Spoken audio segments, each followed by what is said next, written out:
Bueno, mi nombre es Denis Méndez y en esta ocasión le voy a exponer sobre el enfoque cognitivo-conductual y cómo es abordado para el trastorno de estrés postraumático, que es mi problemática. Más que todo nos centraremos en cómo lo definen Claudia Seifer y Carolina Black-Becker, que son las autoras de la terapia cognitiva conductual para el trastorno de estrés postraumático con las que yo estoy trabajando, ¿no? Bueno, empezaremos sabiendo un poco sobre estas dos autoras. La doctora Seifer es una psicóloga clínica de Estados Unidos que ha practicado la terapia cognitivo-conductual, tiene especialización en eso, con el trastorno más que todo postraumático y la ansiedad, ¿no? Y otros trastornos también del estado de ánimo. Todo esto desde la década de 1990, ¿no?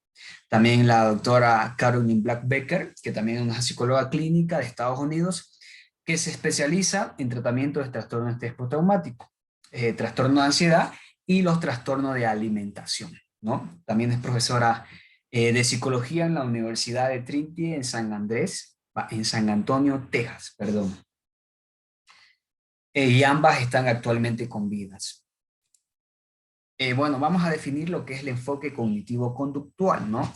Sabemos que es la unión de la teoría conductual y la teoría cognitiva, que son estos dos modelos que combinan lo que es la teoría del aprendizaje con aspectos del procesamiento de la información, de en cómo se dan las ideas, ¿no?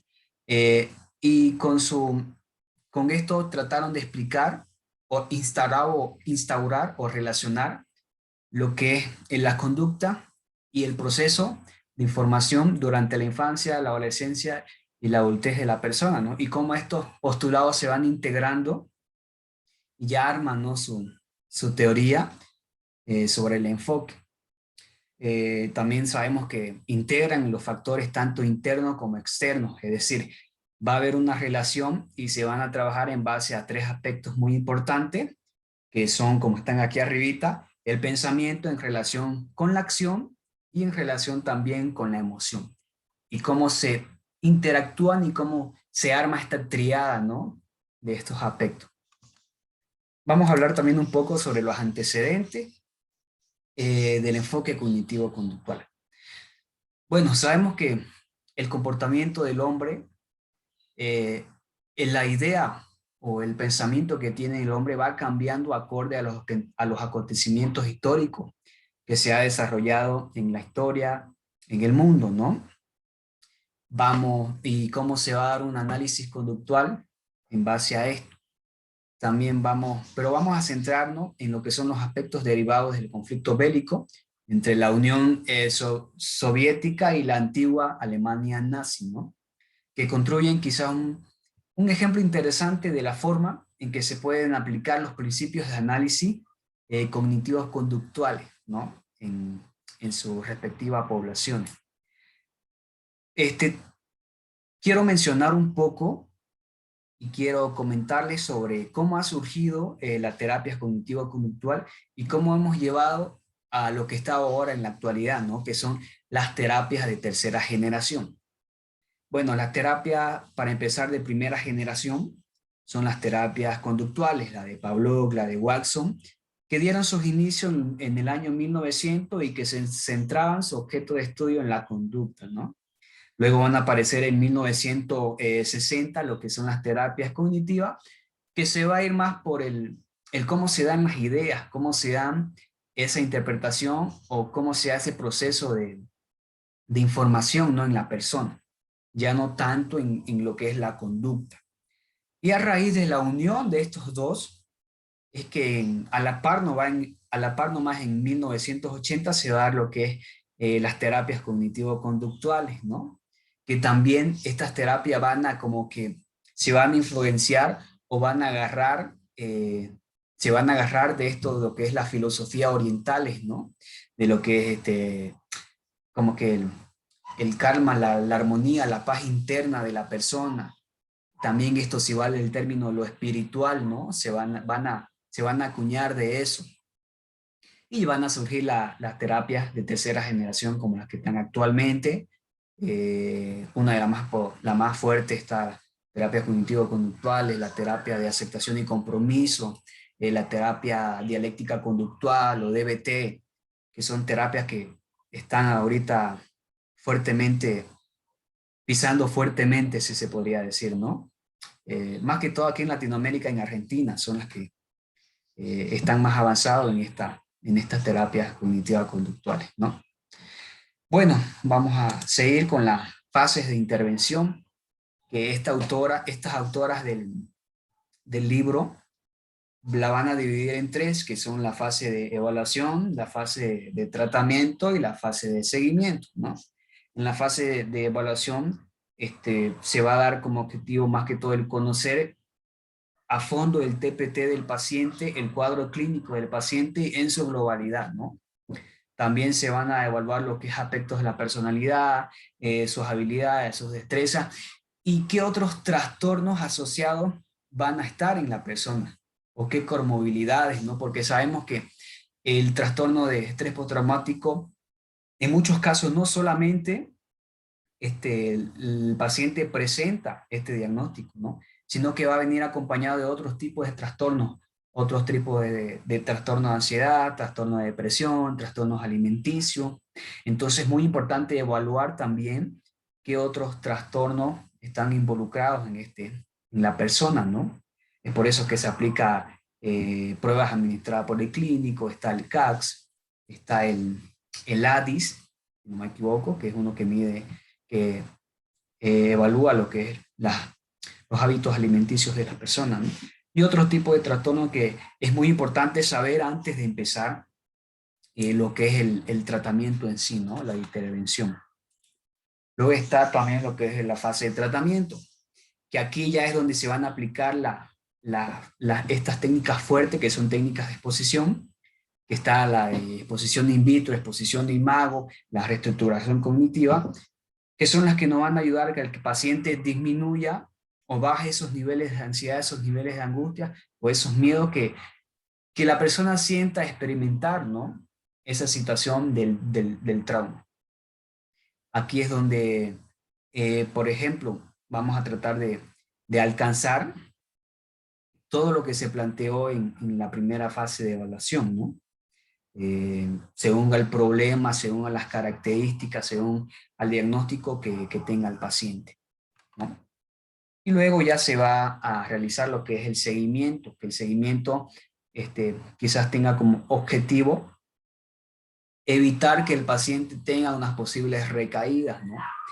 Porque en muchos estudios las autoras mencionan que después de que la persona reciben este tipo de tratamiento cognitivo-conductual presentan malos hábitos alimenticios.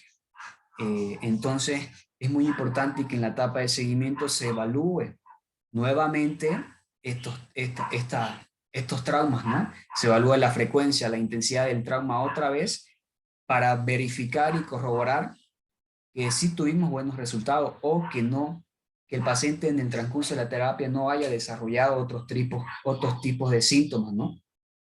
Como también la alimentación. Y bueno, de eso va a tratar en las tres fases. Las técnicas de intervención, vamos a nombrar las más importantes que yo pude recalcar, que son la psicoeducación, exposición en vivo, exposición imago y la reestructuración cognitiva. La psicoeducación es muy importante porque va a ayudar a que el paciente comprenda, estructure y reconozca y tenga una mejor perspectiva de lo que va a ser el tratamiento, ¿no? Vamos a ayudar al paciente a resolver esas dudas que tenga sobre las fases de intervención, sobre qué vamos a lograr, sobre qué le vamos a aplicar. Entonces es muy importante que nosotros le mencionemos, le comentemos todo esto al paciente, ¿no?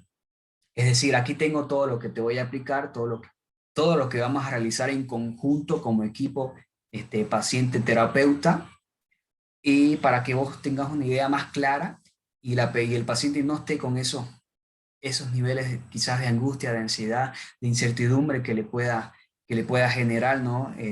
Al adentrarse en este tipo de terapia.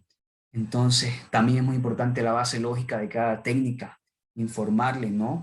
Los objetivos, la finalidad, cuáles son los pasos que vamos a seguir, qué se va a lograr con todos estos tipos de técnicas que nosotros le vamos a aplicar, ¿no? La exposición en vivo. Esta técnica es muy importante porque, bueno, primeramente le va a ayudar al paciente a que él experimente, ¿no?, esas situaciones y disminuya sus niveles de ansiedad, ¿no? Lo primero que vamos a hacer es explicarle la base lógica al paciente de lo que trata la técnica.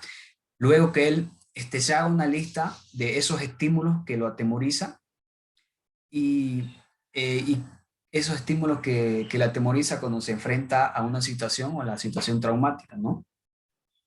Por ejemplo, va a ser una lista jerárquicamente de cuáles son esos estímulos o esas situaciones que le genera quizás mayor niveles de ansiedad, ¿no? Y vamos a hacer que esa lista, esa jerarquización, le ponga un valor del 1 al 100, acorde al nivel de ansiedad que le produzca, ¿no? Ya él dirá, este va a tener 80, este me produce 100, este no me produce mucho. Entonces, nosotros nos vamos a agarrar con el del medio. Siempre es importante empezar con uno del medio para que no empecemos quizás de golpe con el más fuerte o con el estímulo que le produzca la mayor intensidad, ¿no? Entonces, siempre es bueno empezar por el medio. Nos agarramos de ese estímulo, de esa situación, trabajamos con esa situación, ayudamos al paciente a que comprenda, a que confronte ese estímulo y así sus niveles de ansiedad vaya bajando, ¿no? Y que quizás se omita o se vaya como que desadaptando de este tipo de conductas evitativas que ya ha tenido, ¿no? De que estoy en una situación, lo primero que hago es evitar esa situación. Claro, el nivel en frecuencia, el nivel de ansiedad sube y baja cuando realizamos la evasión, ¿no? Pero cuando nos presentamos otra vez la situación, vuelve a subir. Entonces lo que tenemos que hacer es afrontar, ¿no? La exposición se trata de eso, de afrontar la situación para que de una vez ya esa intensidad vaya bajando en grados, ¿no? De eso va a tratar la exposición in vivo. Y luego la exposición imago es prácticamente casi el mismo procedimiento, pero ahora vamos a hacer que el paciente relate o que imagine esos recuerdos, ¿no?, que lo atemorizan. Que imagine, haga igual su lista de estímulos y que lo anote, le ponga un valor en cuáles son las que le genera mayor angustia a la persona. Y ya se va a trabajar directamente con estos recuerdos, le vamos a ayudar a que se enfrente a estos recuerdos, a que reconozca y que identifique y ayudarle a bajar esos niveles de angustia, ¿no? Y bueno, algo que me olvidé recalcarle es que tanto como en la exposición in vivo, en la exposición del imago, se le va a dar como tareas en casa al paciente. Es decir, que el paciente de esa lista de estímulos o esa lista de recuerdos que realizó, va a trabajar uno por uno en casa, ¿no? Es muy importante recalcarle que el paciente tiene que ser honesto, no tiene que pasar directamente a otro recuerdo, a otro estímulo sin haber terminado con uno. Es decir, tenemos que trabajar con uno primero para recién pasar al otro, ¿no? Y si en casa el paciente no va a estar quizás con nuestra supervisión, entonces tenemos que recalcarle que tiene que ser honesto, que es por su bien, que es para que él mejore y para que esta terapia tenga un mejor resultado, ¿no? Luego está la reestructuración cognitiva, que primero, como en todas las técnicas, se les explica la base lógica, objetivo, finalidad, cuáles son las partes, cómo lo vamos a desarrollar. Y luego le vamos a decir que el paciente como que identifique cuáles son esas emociones que él expresaba o que él expresa en ese momento, ¿no?, de la situación. Y cuáles son esos pensamientos que él interpreta o que él tiene en el momento de la situación. Vamos a trabajar sobre esto, vamos a ayudarle a que él argumente de una manera en contra y una manera a favor estos pensamientos que él tiene, ¿no? Y tratar de quedarnos con esos pensamientos que tiene a favor o esa argumentación a favor y como que agarrarnos de eso. Que el paciente como que lo ayudemos a que haga como que una pelea, ¿no?, entre estos argumentos en contra y a favor y se quede con estos pensamientos positivos y ya no con los pensamientos negativos, ¿no? Ayudarle a modificar, a cambiar estos pensamientos estresantes, ¿no?, que le va a generar ansiedad y le va a generar angustia.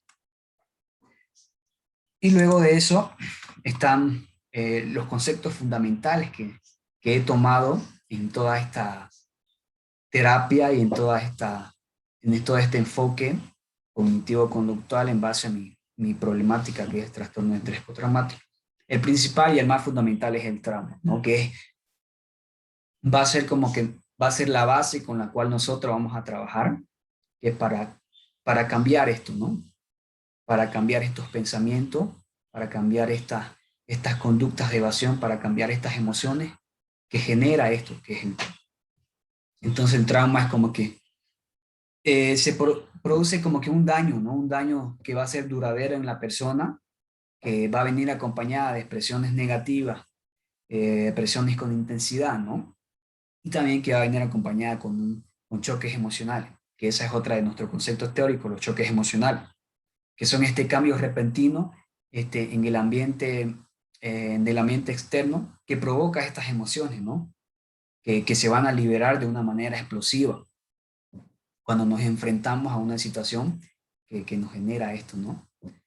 Esos son los choques emocionales. Otro concepto es el miedo, porque muchas personas sienten miedo, sienten temor al enfrentar a estas situaciones. Entonces, una de mis categorías, de mis conceptos es el miedo, ¿no? Que es la reacción, es una reacción normal que nosotros sentimos ante un objeto o ante una situación, ¿no? Es algo innato que nos nace y que nos ayuda a adaptarnos, que nos ayuda a la adaptación cuando estamos en peligro. Todo el mundo sentimos miedo, ¿no? A la hora de, por ejemplo, estamos en un asalto y lo primero que vamos a sentir es miedo, todas nuestras neuronas se nos van a activar, ¿no? Todas nuestras reacciones fisiológicas. Entonces, esos son tres de mis conceptos. También están los pensamientos automáticos, que, que son los que van a venir recurrentemente a la persona sin que la persona se esfuerce en pensarlo, ¿no? Ya pueden estar desencadenados en pesadillas, tal vez, en algunos momentos en que la persona de por sí recuerde eso o le venga esos momentos. Entonces ahí van a estar los pensamientos automáticos. También van a venir acompañados de pensamientos estresantes, que son estos pensamientos donde nos quedamos atrapados, donde no sabemos qué nos pasa, donde no sabemos cómo reaccionar, ¿no? Entonces, que quizá van a estar como que un poco más en periodo de tiempo en la persona, ¿no? Si no se logra trabajar a tiempo estos pensamientos. Y eso es todo de la exposición.